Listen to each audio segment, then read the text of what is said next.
On the night of June 27, 2026, officers responded to a home on Queen Alexandria Lane in Jackson, Mississippi, after reports of gunfire.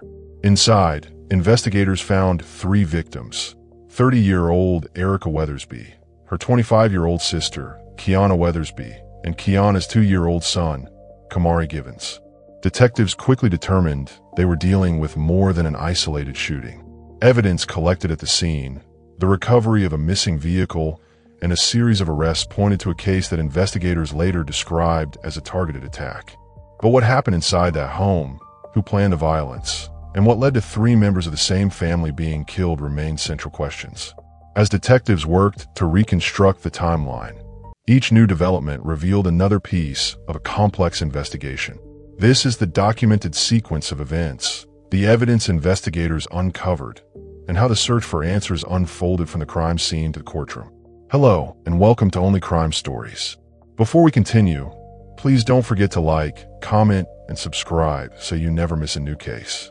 Before investigators began piecing together what happened inside the home on Queen Alexandria Lane, they first worked to identify the 3 people whose lives have been taken. Those victims were 30-year-old Keyana Weathersby, her younger sister, 25-year-old Keyana Weathersby, and Keyana's 2-year-old son, Camari Givens. Together, they represented 3 generations of the same family, and understanding who they were provides important context for the investigation. Keyana Weathersby, 30, was the older of the 2 sisters.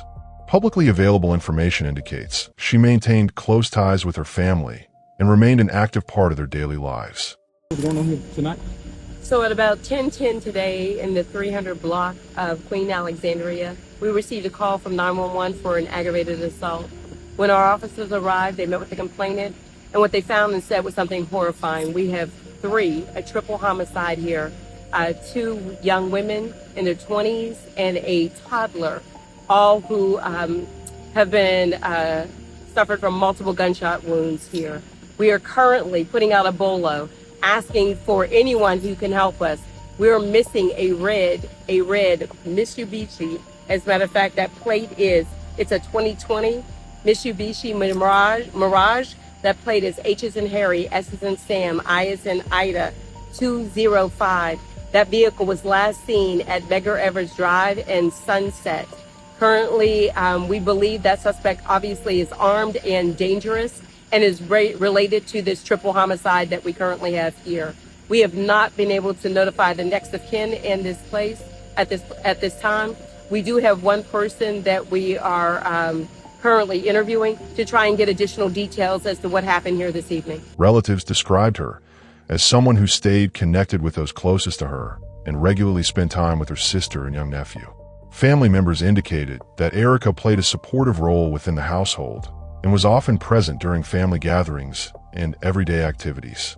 No verified reports have identified any major disputes involving Keyana in the days leading up to the incident, and investigators have not publicly disclosed any circumstances suggesting she anticipated the events that would unfold. Details about her long-term personal or professional goals have also not been officially released. Keyana Weathersby, 25, was the mother of 2-year-old Camari Givens. Much of her daily life centered on raising her son and maintaining relationships with her immediate family. Although authorities have not released confirmed information regarding her employment history, relatives consistently identified her first as a dedicated mother. Friends and family described her as closely involved with those around her, with much of her routine revolving around caring for Camari and spending time with loved ones. Public records released during the investigation have not established any confirmed conflicts or circumstances explaining why she became a victim. Information regarding her future plans has likewise not been made public. Camari Givens, just 2 years old, was the youngest victim in the case. He was in the early stages of childhood, reaching milestones typical for his age while living under the care of his mother. Family members remembered him as an active child whose days were spent at home and around relatives who regularly interacted with him, including his aunt, Keyana. Investigators have not indicated that Camari was connected to any aspect of the case beyond being present inside the residence when a shooting occurred. His inclusion among the victims underscored that the investigation involved not only 2 adult family members, but also a young child whose life ended before it had fully begun. As detectives continued gathering evidence, understanding the relationships between these three victims became an important part of establishing the complete timeline of the case. The investigation centered on a residence located on Queen Alexandria Lane in Jackson, Mississippi, a residential street made up primarily of single-family homes where neighbors were familiar with one another and daily activity was generally predictable. According to residents who later spoke with local media, the area had experienced occasional criminal activity over the years. They're 16 inches long, and it has a stock on it, not a brace. Experts say multiple shell casings found at the scene can be fired from this type rifle. Ejects the casing and loads another one into the firearm. We have the trigger and the trigger guard here. According to the Hinds County coroner, Erica Weathersby, her sister Keyana Weathersby, and Keyana's 2-year-old son, Camari Givens, were all shot at least once in the head. The little boy also had a gunshot wound to his right arm. Absolutely devastating. So the short-barreled rifles are extremely loud. They shoot really fast, so it had to be a horrible situation for the entire family. The rifle was taken from an officer's market department vehicle while it was parked at a Jackson apartment complex 2 months ago. The victim's family found the shell casings days after the deadly shooting. They were discovered near Erica Weathersby's body in the bathroom. Two-gun tactical owner John White says the powerful rifle has a magazine that can fire 30 rounds. They do make 40 rounds, but most of the police officers as well as our military use 30 rounds. Law enforcement experts tell us the shell casings should have been collected from the crime scene, and the officers shouldn't have left the rifle in the car while they were off duty. We teach our class never, ever leave a firearm inside the vehicle. But incidents involving multiple homicide victims inside a single home were considered uncommon. The neighborhood was largely occupied by families, with vehicle and pedestrian traffic decreasing during the late evening hours. In the days leading up to the shooting, investigators focused on reconstructing the victims' final movements to determine whether any events could explain what happened on the night of the attack. Detectives interviewed relatives, friends, neighbors, and other potential witnesses while reviewing phone records, digital communications, and surveillance footage. At this stage of the investigation, authorities had not publicly identified any confirmed incident that clearly signaled the violence that would follow. Based on information released by investigators, Erica Weathersby and Keyana Weathersby continued with their normal daily routines and remained in contact with family members. Authorities have not disclosed evidence of any unusual activities, significant family gatherings, or public confrontations during the days immediately preceding the shooting. Investigators also examined the victims' recent phone calls, text messages, and social media accounts to identify possible leads, but no specific communications have been publicly identified as directly connected to the crime. Detectives worked to determine who had visited the residence in the days before the killings and whether any unfamiliar vehicles or individuals had been seen in the neighborhood. They also reviewed the victims' recent errands and movements to establish a complete timeline. As part of the investigation, officers looked into the victims' personal relationships, financial circumstances, and any reported disagreements that might provide a motive. However, police have not publicly confirmed any financial dispute or personal conflict directly linked to the case. As evening approached, the victims were inside the residence on Queen Alexandria Lane. Police have not publicly confirmed whether anyone else was inside the home before the shooting or identified every person who may have visited the property that day.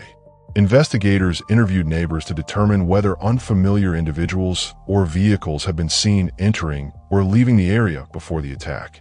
According to Jackson police, reports of gunfire were received at approximately 9:15 p.m. Witnesses described hearing multiple gunshots, prompting several residents to call 911.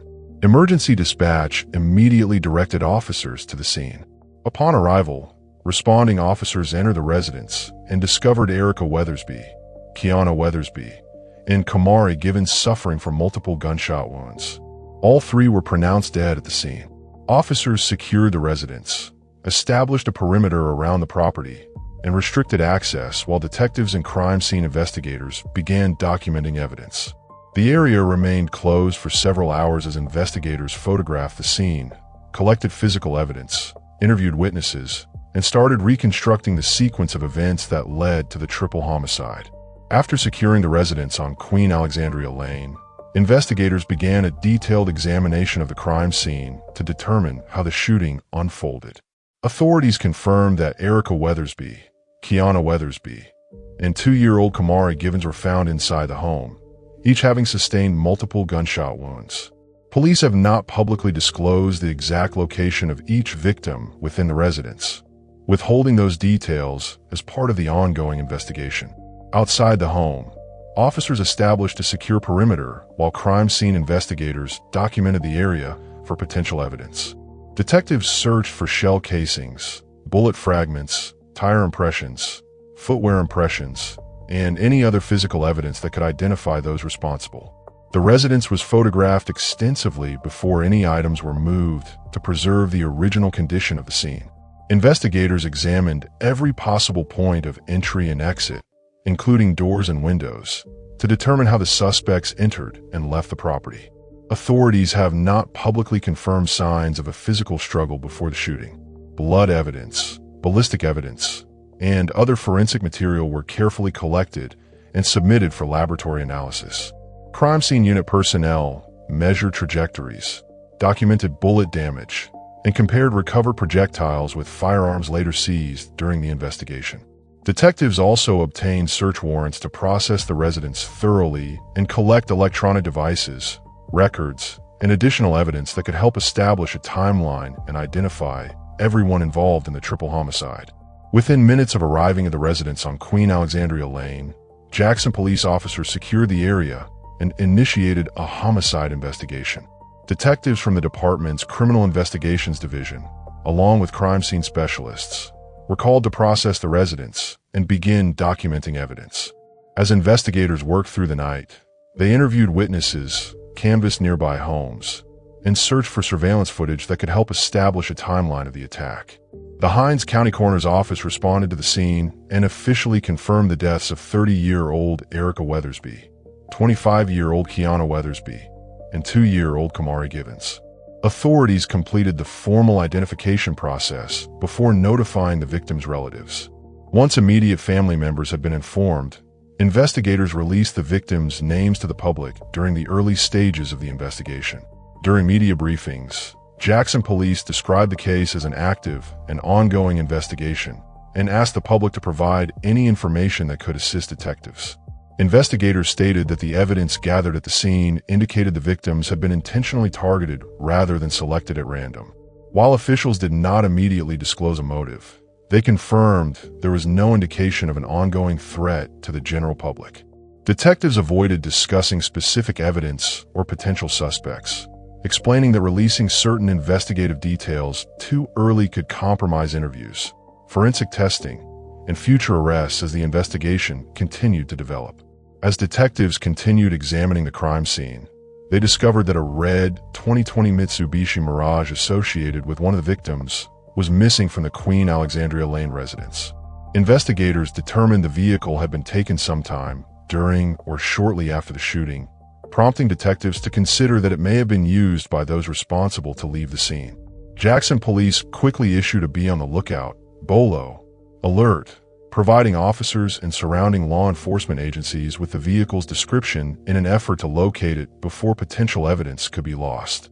The search ended when officers recovered the Mitsubishi Mirage at Manhattan Park in North Jackson. Once the vehicle was located, investigators immediately secured the area and treated it as a secondary crime scene. Crime scene specialists photographed the exterior and interior before conducting a detailed forensic examination. Detectives searched for fingerprints, DNA evidence, shell casings, personal belongings, electronic devices, and any items that could identify who had been inside the vehicle after it left the residence.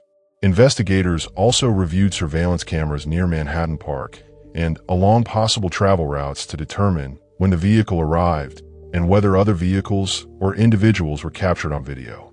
The recovery of the Mitsubishi provided detectives with additional forensic evidence and investigative leads, helping them reconstruct the suspect's movements and further develop the timeline that ultimately contributed to identifying those believed to be involved in the triple homicide. After processing the crime scene and recovering the victim's vehicle, investigators shifted their focus to identifying everyone responsible for the attack. Detectives followed multiple investigative leads simultaneously, comparing witness statements with physical evidence collected from the residence and the recovered Mitsubishi Mirage. Officers conducted a neighborhood canvass, speaking with residents to determine whether anyone had seen unfamiliar individuals, suspicious vehicles, or unusual activity before or after the shooting. Investigators gathered surveillance footage from nearby homes, businesses, and traffic cameras to trace movements around Queen Alexandria Lane and along routes leading away from the neighborhood. Detectives also analyzed digital evidence, including information recovered from electronic devices and publicly available online activity. While authorities have not publicly disclosed specific phone records or digital communications, investigators confirmed they used available technological evidence to establish timelines and identify possible connections between individuals involved in the case. Jackson police encouraged the public to submit information through Crime Stoppers, and detectives evaluated every credible tip alongside forensic evidence. Search warrants were obtained for locations and property believed to be connected to the investigation, allowing officers to collect additional evidence for laboratory analysis. By combining witness interviews, surveillance footage, forensic testing, digital evidence, and information received from the public, detectives gradually narrowed their suspect list, leading to the arrest that marked the next major development in the investigation. As investigators analyzed forensic evidence, reviewed surveillance footage, and followed information provided by witnesses and the public, the investigation moved from identifying potential suspects to making arrests. The first major breakthrough came on June 29th, when Jackson police located a vehicle connected to the investigation and arrested Cornelius Carter, 28, and Jordan Carter, 28, following a traffic stop and pursuit. Both men were charged with 3 counts of capital murder in connection with the deaths of Erica Weathersby, Keyana Weathersby, and 2-year-old Camari Givens. Authorities also charged Cornelius Carter with being a felon in possession of a firearm. The investigation continued over the following days. Detectives announced the arrest of Michaela Young, 25, who was also charged with capital murder. She made her initial court appearance, where a judge denied bond. Cornelius Carter and Jordan Carter also appeared before the court for their initial hearings, and bond was denied for both because of the seriousness of the charges. Each defendant is entitled to legal representation, and all remain presumed innocent unless proven guilty in court. Investigators later confirmed a 4th suspect had been arrested in Texas and was facing a capital murder charge in Mississippi. At the time of the announcement, authorities had not publicly identified the individual, explaining that the investigation remained active and additional evidence was still being reviewed. Police stated that the arrests were the result of coordinated investigative work involving forensic evidence, witness interviews, surveillance footage, recovered vehicles, and information received from the public. While investigators indicated that each suspect allegedly played a role in the targeted attack, they have not publicly detailed the specific actions attributed to every defendant, and prosecutors are expected to present that evidence during future court proceedings. As the investigation progressed, detectives expanded their focus beyond the crime scene to determine which firearms had been used during the attack. During the execution of search warrants and subsequent arrests, investigators recovered multiple weapons believed to be connected to the case. Each firearm was secured, documented, and submitted to the Mississippi Crime Laboratory for forensic examination to determine whether it had been used during the shootings. Ballistics experts examined recovered shell casings, bullets, and bullet fragments collected from the residence on Queen Alexandria Lane. By comparing microscopic markings left on the ammunition, investigators worked to determine whether the evidence matched any of the seized firearms. Jackson police later announced that investigators believed a rifle reported stolen from the Jackson Police Department had allegedly been used during the triple homicide. Authorities have stated that this allegation forms part of the ongoing criminal investigation and will be subject to further examination and presentation in court. Following the deaths of Erica Weathersby, Keyana Weathersby, and 2-year-old Camari Givens, relatives publicly remembered them by sharing photographs and personal memories that reflected their roles within the family. Community members also expressed support through public messages and memorial gatherings honoring the 3 victims. Family tributes focused on preserving their memories while awaiting justice through the legal process. As of the latest public information, authorities and relatives have released limited details regarding funeral arrangements. The family's attention has remained on honoring the victims and following the progress of the ongoing criminal case as it moves through the court system. Thanks for watching. Don't forget to like, comment, and subscribe for more true crime stories. See you in the next case.